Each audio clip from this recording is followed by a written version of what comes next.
Hey out there, welcome to the Joyful Rebels podcast. I'm Claire, And hi, I'm Donna.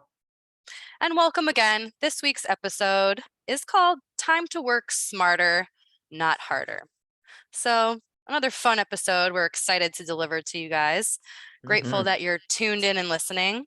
And you know how we like to start. We like to reflect back on the past week. I like to call it the gentle accountability. So, we learn things, we talk about them with you guys, we try to lead them in our own lives as well. So, Mom, I'm wondering, last week's topic was gratitude, time to cultivate gratitude. And I wonder what were your thoughts or any experiences you had regarding that in the past week? Hmm.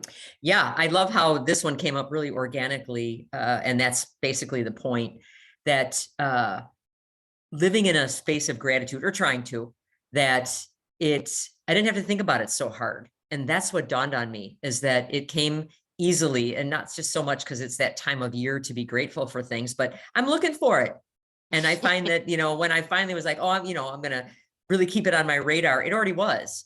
And so I had a chance to notice the pattern that now has become familiar and more ingrained in my behavior, which is awesome because I do appreciate starting a new habit and the spark that feels and the momentum that starts with it or the energy behind it. But that is going to wane. And so at some point you're left Mhm. with either you're creating a habit or a skill. Like we were talking about that, creating a habit or a skill. And this is one of them that really is there. Like I touch base on it more often than not when I'm in a situation and my thought goes to, oh, that's so cool. I'm so grateful for that. And even when it's something hard, it makes me laugh when I do something dumb and I'm like, and it can flip to gratitude because I can see that things can play out in a bunch of different ways. And that feedback loop is quicker for me. So Mhm. it doesn't have to be perfect, but it is quicker. And so I can live in that space and it doesn't feel like it takes a lot of energy, which is cool. I hear you on that. I like how you use the word skill there because, in reading about gratitude research, they really do describe it as a skill. Like the more you do it, the easier it will become. And we did mention last week, you said, some new skills, it can be clunky at first when you're doing it.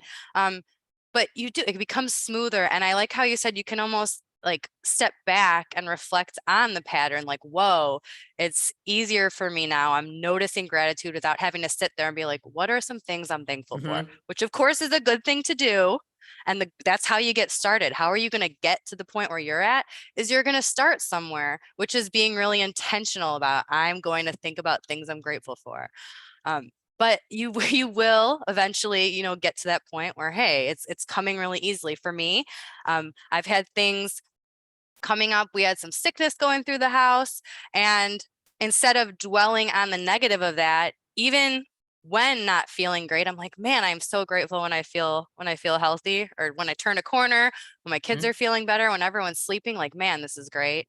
And again, it wasn't this force, like I must think of something to be grateful for. It just comes easier. So if you're someone who's newer to practicing gratitude, or you're kind of out of practice, just know that with that consistency, it gets a lot easier. And then you're doing it more often because it's easier. It's just happening, right? More organically. And then we're getting all those benefits that are mental, emotional, and even Mhm. physiological when we're doing it. So if you've been focusing more on gratitude this past week, just because again, like 'tis the season, and even for the next month, um, Mhm. keep going with it. That's awesome. We're all doing it, and hopefully we all get some more ease with it so we can get all those benefits.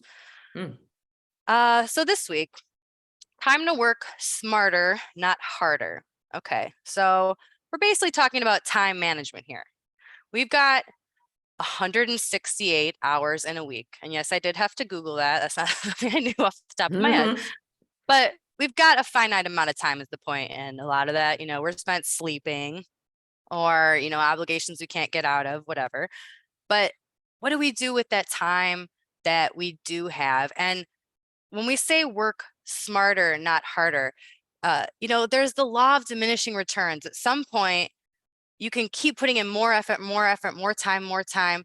And yeah, you might see better output. And we're raising linearly on this graph I'm talking about. But at some point, you're going to be putting in so much effort and you're not going to be seeing that much return.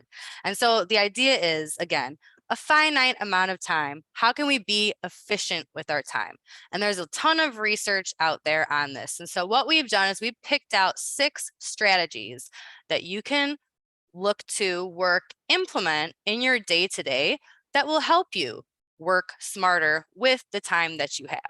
And again, this is not an exhaustive list of all the Mhm. strategies of how you can focus on time management, but there's 6 ones that, spoiler alert, you've probably heard us mention a lot of these strategies before in regards to other topics. So the how in this topic isn't necessarily completely new, but our intention behind it. So focusing on how we're spending our time, that's going to be our focus this week. And so with all of that, Mom, do you want to start us off? Yeah, I'd love to. And I love how you say that it's not an exhaustive list, because how can it be? But what we're Yeah. finding is that when we see like what the research is suggesting, and then usually we'll have a couple of examples that are just pulled right from our personal vault that isn't listed there. And that's how we use this information. We're hoping that you do too, that you use the examples given as a springboard, Mm-hmm. because it's not like it's limited to this. So I do appreciate that this is I feel like this is the training wheels. And then when you take it in your control, you take the wheels off and you fly with it and you do it. But the point is to do something.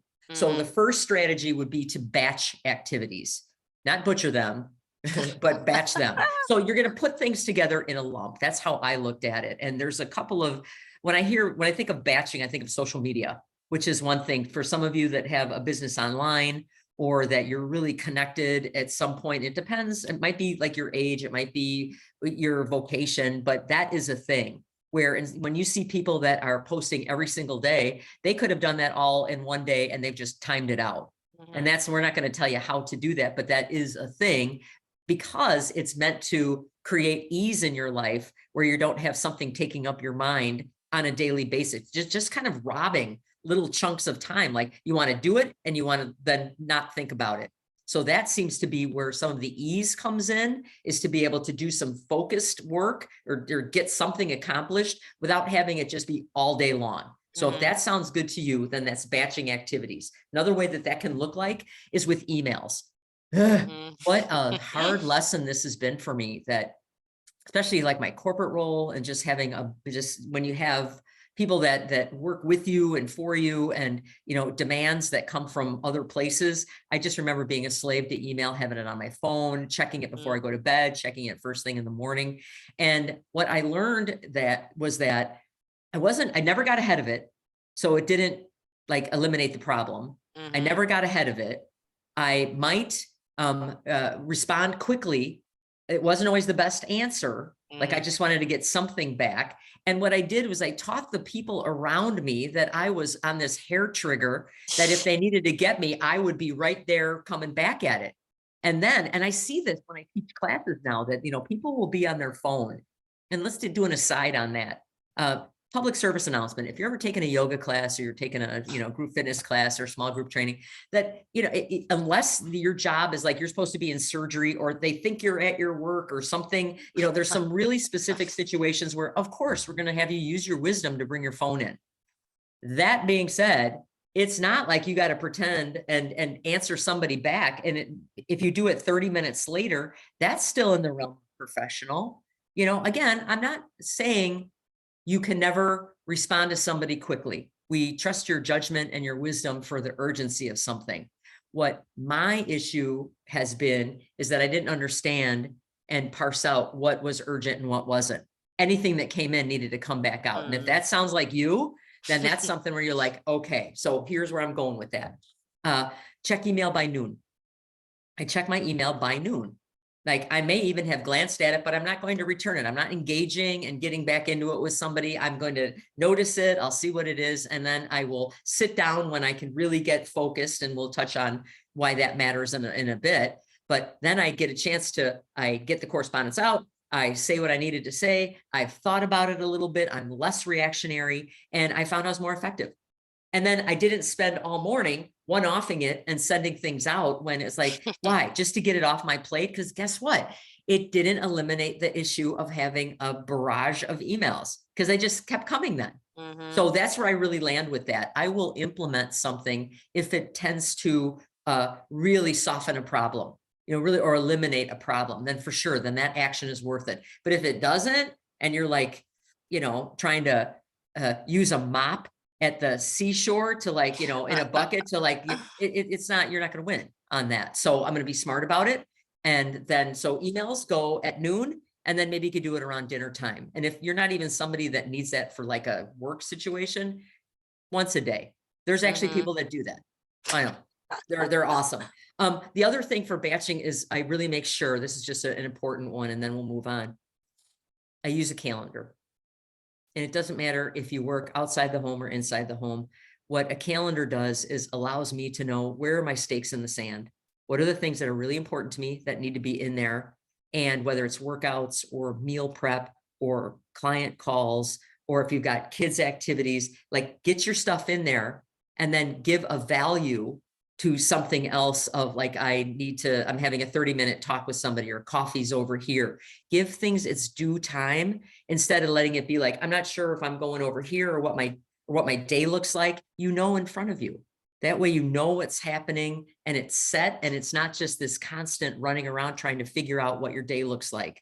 At some point, there's got to be some peace and ease in here. And when you know yourself and you know what's important to you, it sends you in the right direction. What do you think about that, Claire? Yeah, I love what you say about scheduling in basically what your priorities are, Mhm. what's important to you, and that can be like noon emails, right? So when you're Mhm. batching this activity, then um, I notice something for me where I'm batching, which is really helpful, is so I have three little kids, and there's almost always stuff on the ground, whether it's, pieces of trash, little pieces of trash, wrappers, or most likely little toys. Um, and I could drive myself nuts walking around and picking up every little thing every time that I went over it. And I know this is just a season that I'm in, and we are working on, being better at picking up after ourselves. But for me, it's twice a day. It's 10 to 15 minutes before I pick up the kids from school, and then after we eat dinner. We go, and that's when we pick up the toys. We pick up the toys off the floor, we get the floor cleaned, and then if I need to vacuum or whatever, it can fall in that same time chunk. And so for me, that it's not just looming over my head this whole time, like, oh, I can see something on the floor over there. And that's a whole nother issue of that we'll talk about in a bit with having clutter in your area.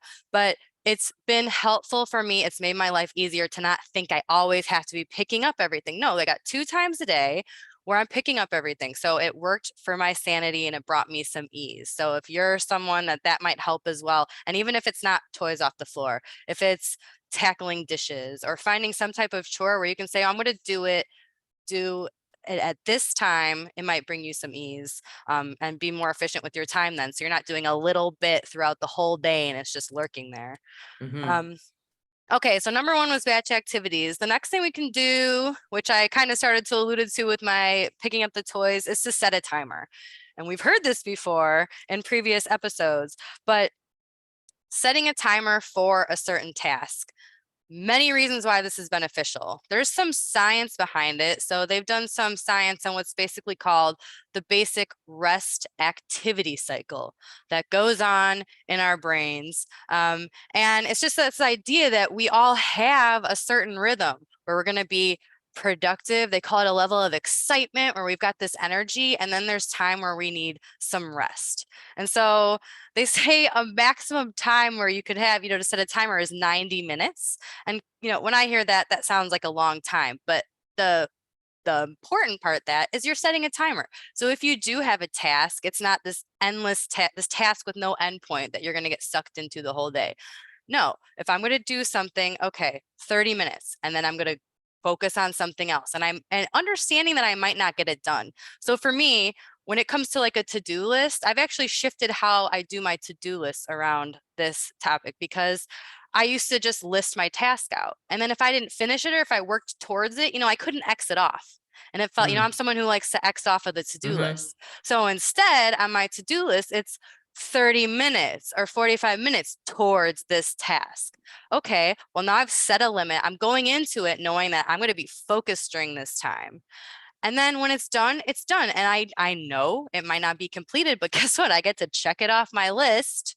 And I know that I put my best effort into it. Because as I mentioned in the beginning, if I'm not going to work for 20 hours on a topic, right? At some point, you're not going to be as efficient with what you're working on. You're going to be tired. You're not going to be as focused. You're going to be low energy.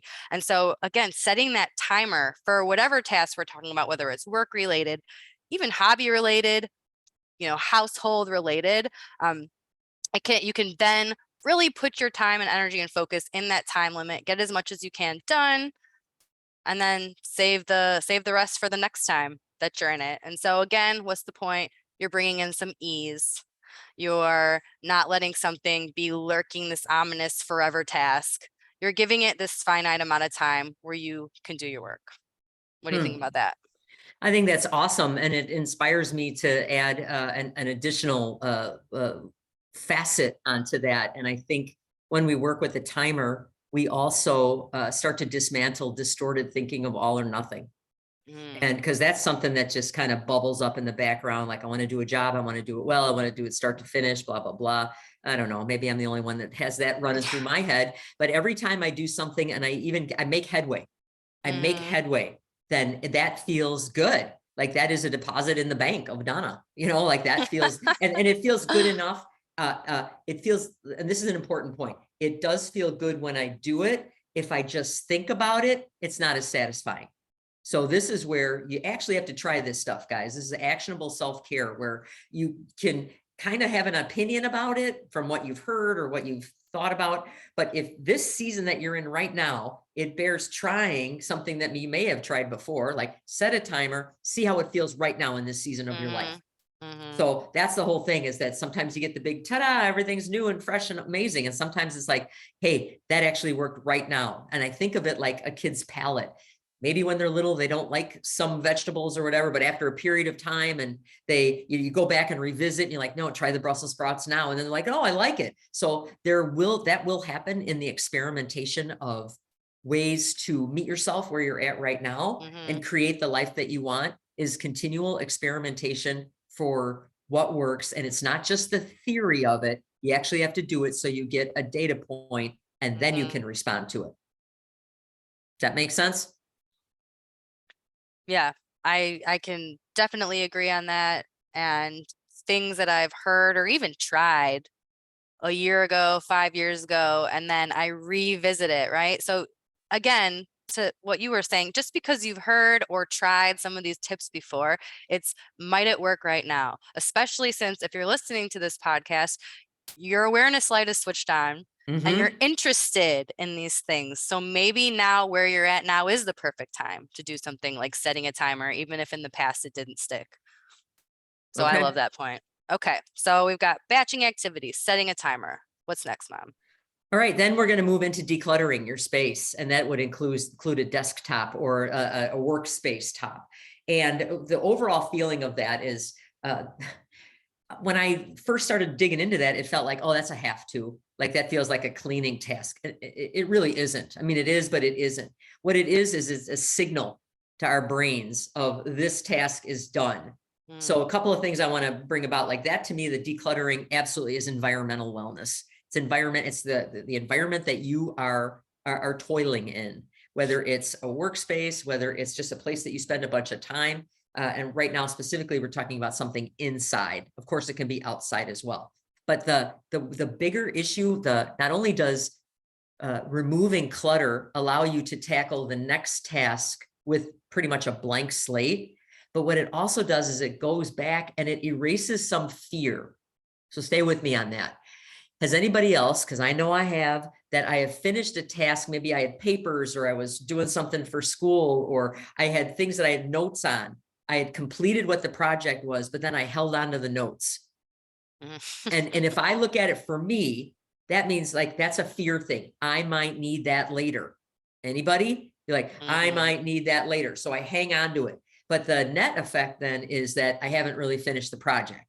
So if I've done something, let's say I've written a paper, the paper is saved digitally. I've got it. I don't need any of the paperwork that I needed. I mean, I really didn't if I sat down. Otherwise, I'd have a mountain of paper. I'd rather recycle it.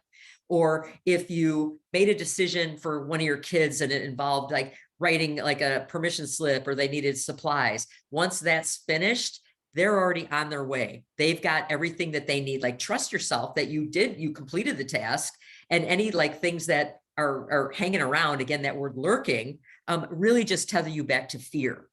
They do. Because here's what I have found too. If you ever throw anything away and you're like, I don't need this anymore, how easy it is to get it again if you need it. Whether it's something that you can get electronically, you can reach out to somebody in your network to get it. Like, there's rarely is there going to be a time where you declutter, remove things, get rid of it. And if you really, really needed it, in that really tiny percentage of times that that would really actually be a thing, you could get it again. So I know that I was being fear-based on such a small sliver of a percentage of something. Does anybody just Oh, am I like yes. ridiculous on that? And when I really looked at it from a critical thinker, like, wow, I am like preparing for this. Maybe this situation will happen, but the odds are really small. I'm going to hedge my bet. I'm going to go, you know what? Overall, I finished what I needed to do. I'm going to start fresh for the next thing that's there. And if I need to go back and get information that I no longer have, I can find it. I am resourceful, I am capable, and I don't need to live in fear or scarcity. So decluttering is really a way to be like, I am done. And if you need something, you can get it. So I'm not going to worry about it anymore. And that feels really freeing to me, because so then when you're done and the satisfaction of that, you're really done. And you don't have that project walking with you into the next thing. So decluttering is my jam when I do it, even if it's something small. Like, don't underestimate a small space. That really just makes a difference if it signals to your brain that one thing is done and the next thing starts. So try it. Yeah, and if you're interested in decluttering, we got a whole podcast episode on it with some other specific tips and tricks that you can try. I like the idea of clearing out my workspace. I find that once a week, at least, there's an accumulation of different papers on the desk, and I know, especially before I record, okay, I need to clear out on this stuff. And I love what you said, like, how many of us out there are holding on to papers because I'm like, oh, I might need this information. One thing I do, I will say, because I will get papers from school and I'm like, oh, I assume I should be able to easily find this stuff on the website if I need it. And then I can't. I'm like, just take a picture of it. Oh, I might need to know the date of this, or like an invitation. If I don't want to stick it up on the fridge, just take a picture of it and then you can throw the paper one away. That's been my thing with all like wedding invites, birthday parties, like picture of it. Boom, I don't need to keep the actual physical thing, because otherwise I'd have, 17 invitations magneted to my fridge. So yeah, that's one last something. thing on that. Thanks. I mean, thanks for bringing that up. That makes so much sense. Like, I love the that you'll have it captured somewhere, like somewhere it'll be there and it will be like at your convenience and be available. So I think that's just like super smart. Like, use the digital world as much as you can. But the last thing is that when you're decluttering, it means that you made a decision.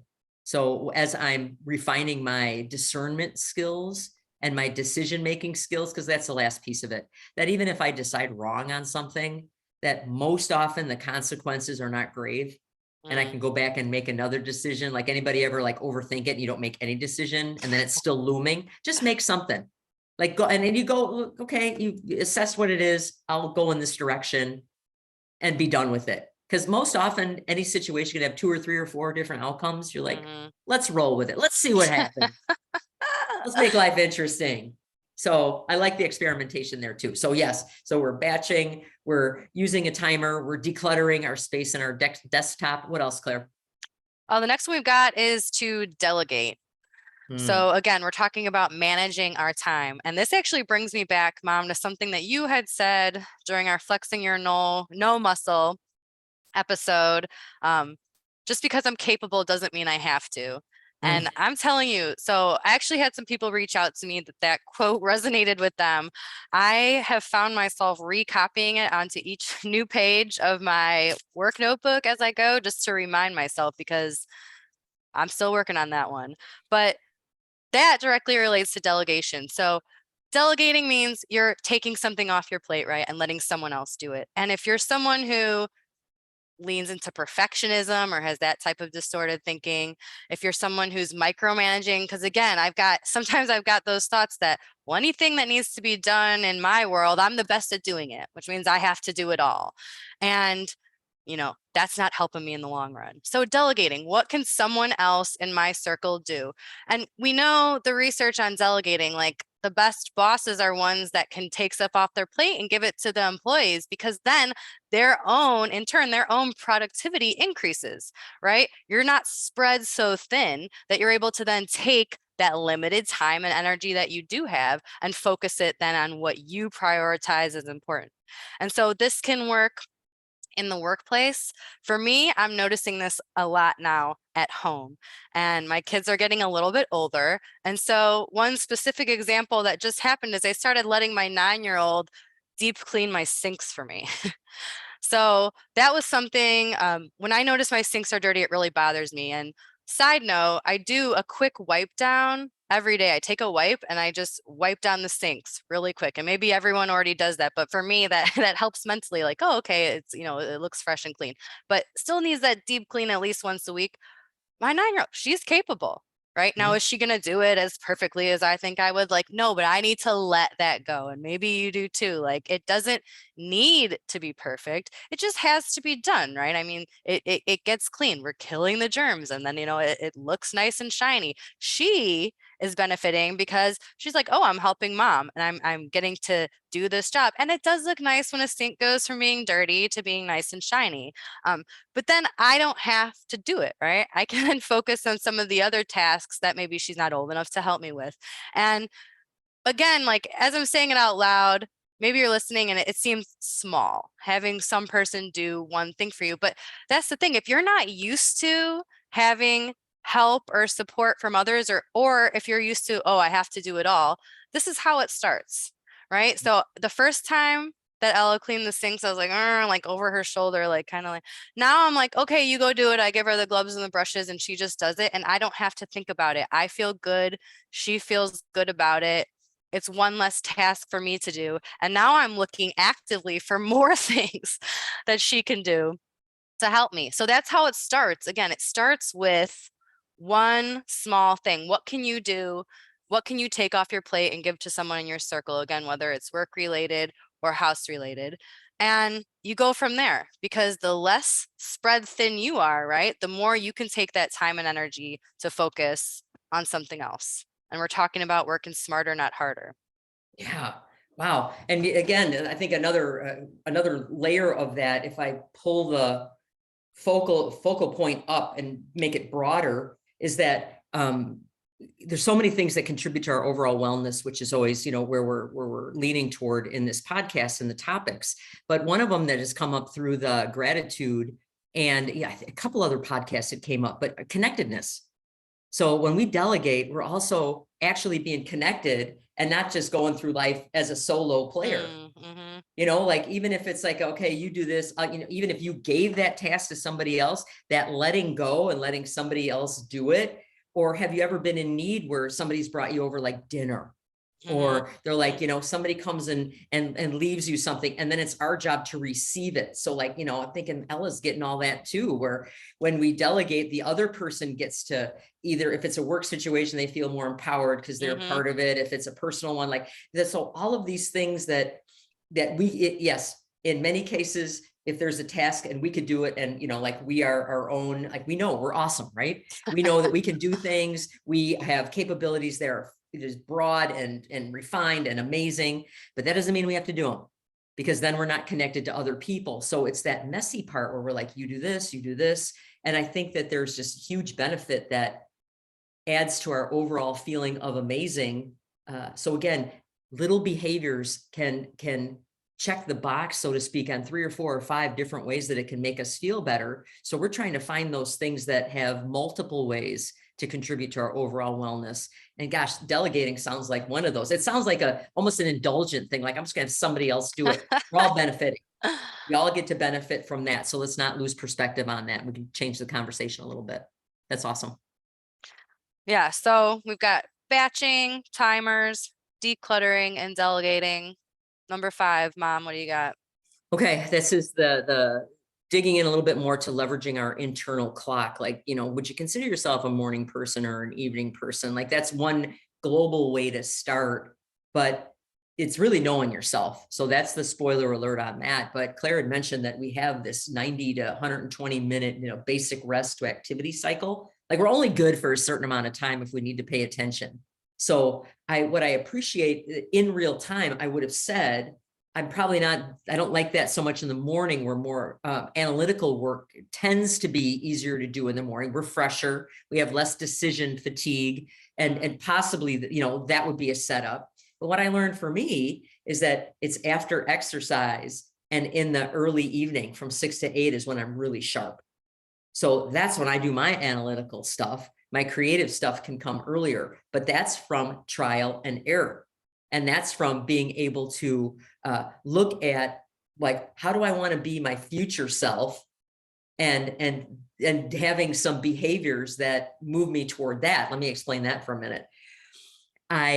You don't want to be somebody that is can get some work done, that feels good about it. I have an idea that I've got 90 minutes and the clock is ticking. But when I really looked at it, do I want to be that kind of person that has a great long attention span? Sure. Guess what? I don't. What I find that I have is I have like a good 30 minutes, and then I pick my head up and I do a Wordle puzzle. And then I go and put my head down again and I can immerse back in. And that was from experimenting with this. So all you got to know is that if you're going to do a task, when would it's not just, I got to get this done. When you plan and maybe you batch some activities, you can decide where you're going to do it instead of trying to force fit it in a time of day when that's just not where your rhythm is currently. And then that's all part of knowing how your tempo is of your day. That's huge for me. And especially when, working, like long hours, so many of those were wasted. I'm to be honest, I just was not productive. If I would have cut the day shorter and just compressed it and did the work there, I could have been just as productive and had more free time then. So keep figuring out how, and I'll use the word tempo. Where do you feel like you've got energy? And where do you feel like you're fresh, whether it's brain or body or both? And that's when you tackle some of the harder stuff. That's what I'm hearing. And that's how it feels for me. Or the creative stuff is when I feel relaxed and I'm comfortable. So getting to know yourself, getting to know how you want to be, and just moving yourself in that direction helps to make it so it doesn't feel forced. Bottom line, when it feels forced and I'm trying to force fit tasks, I feel stress. I feel energized when I prepared and set up and I have a shorter amount of time to do it. I feel like I can get it done. It's more efficient, and it ends up where the end product is actually better. So that's my little truth circle that I figured out in this season. Now, in my next season, whenever that is, I'll reevaluate. But for right now, that seems to be working. I like how you mentioned about it being in this season, because again, like, if you're listening, are you aware of when you have the most energy in your day? Maybe you are and you're already planning around it, or maybe you're not. Maybe that's something that you need to do a deeper dive and actually like assess yourself, like take a day, take a couple days and just start noting down, like, what time am I taking? How much time am I taking per task? How do I feel when I'm doing it? Because these things can change. And maybe you were a morning person at some point in your life, maybe not so much anymore. Maybe there is a shift because of other life circumstances. Maybe the other way around. Mom, I know that you've been able to switch into being more of a morning person, maybe than ever before. So just this idea that where you're at with your tempo and energy isn't something that's set in stone, but it is something that's personal to you at the moment. And so going and taking a little deeper look at that can help you be then more efficient when you're planning out tasks. And maybe you find out you have to, it'd be better for you to switch around your days. Maybe it'd be better for you to get your workout in at night instead of the morning, or vice versa. It can look so many different ways, but the point is it's going to be individual to you. So you need to go out and get that information. And then that ties into our number 6 strategy, which is don't wait to do a task until you're motivated. And so we've kind of had from episode 1, one of our taglines being like, do the thing. We were referring to even this podcast, like, don't, wait until the perfect time, because there is no perfect time. Don't wait until you're completely ready, because you will never be completely ready. You just need to go and do the thing. Don't wait to be motivated to do a task. And there's actually an interesting psychological phenomenon called the Zeigarnik effect, which I probably butchered that name. But the idea is that if you don't complete a task that you know you have to do, it creates mental tension and it keeps that at the top of your mind. And so I feel like they went in and just scanned my brain to get that, because that is me. If there's something that I'm maybe putting off, if you're putting off doing something you need to do, it's going to stay right there, right? Oh, I got to do that. Oh, I got to do that. It's going to take up your brain space, right? We already talked about like our energy, our time, it's finite. And if part of our focus is thinking about something that we're putting off, well, how do we get around that? You do the thing. Starting a project, starting the task is probably going to be the hardest part. Now, for me, if I want to, I have a couple of different projects I'm working on. Let's say it's just writing a certain amount of words. Sometimes I will be so resistant to starting it, like it'll be bothering me the whole day. I like won't even want to go in the room where the computer is because I can see it. Like I feel like there's this energy block, like I cannot start doing this. But the thing is, and if we're aware of this, if you start focusing on your project or your task for a few minutes, your brain's desire to complete it and to just start working on it takes over. And then you can get going. You've hopefully got your timer, so you knew it wasn't going to be forever to start with. But that resistance will melt away if you just get started. Because I know I'll live in that world where I will just, oh, I'm resistant. I'm going to completely avoid it. And then it's just there ticking away in my brain. Oh, I got to do that. I got to do that. So the point is, don't wait until you're like, I'm totally motivated to do that task. Just go and do it. Because once you get the ball rolling, it'll get easier. You'll be able to get started on that task, get going with it. And then it won't be taking up that brain space anymore. So if you're putting something off, just do the thing. Just do the thing. That's working out for me daily. And I've been in fitness as a professional for 30 years. And that I rarely do I want to. And I mean rarely, like single digits in a month. And yet I know that if I get in, it's probably about 8 minutes. And that's actually, there's something to that. It takes about that long for most of your blood volume is around your belly and your trunk, like around your organs and your lungs, to help, have your body like live. And once you start moving, it starts going out to your extremities or whatever muscles you're, using more. And then when that process starts happening, then you're already in, like the train's left the station. But those first like few minutes, I feel like the Tin Man, and my brain is like, no, I don't want to do this. And like, I don't want to get my hair wet. I got, whatever garbage is going through my head, and it melts away. And I really feel like that is such a truth, Claire. And I love how you say that, and that there's something to it. It's not just, again, that whole, is it me? No, it is. This is how bodies and minds work. And I love that people have taken the time to study it and parse it out, because then we can replicate it.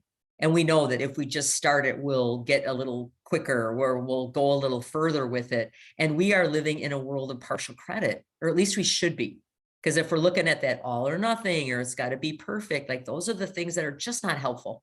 They're not helpful. Or if they were, they gave us what they needed to give us. We don't need them anymore. Now we just need to keep moving toward what we're doing in order to create a life that feels really good, that is just packed with peace and ease and energy and ways that feel more in alignment with how we're hardwired. And I love that we can influence that. And if it means that we got to peek under the hood a little bit and to see how our engine works, then let's do it. Because then little by little in each season, we'll create a great story, because every chapter has really fun stuff in it. Every chapter. So it's not like getting older is this terrible thing. It's not. It's awesome. It is fun, and there's different things to explore. And when we can stay engaged and energized with all of this, life is an adventure. Yes. It's got to view it from the positive there, because it is. There's going to be the downs, there's going to be the ups. Let's go in it with that positive mindset, that growth mindset. So super quick recap. You're going to batch your activities. You can set that timer, declutter and delegate, manage your energy, figure out when you've got high, low energy and try to do tasks accordingly. And then don't wait for that motivation. Just do the thing.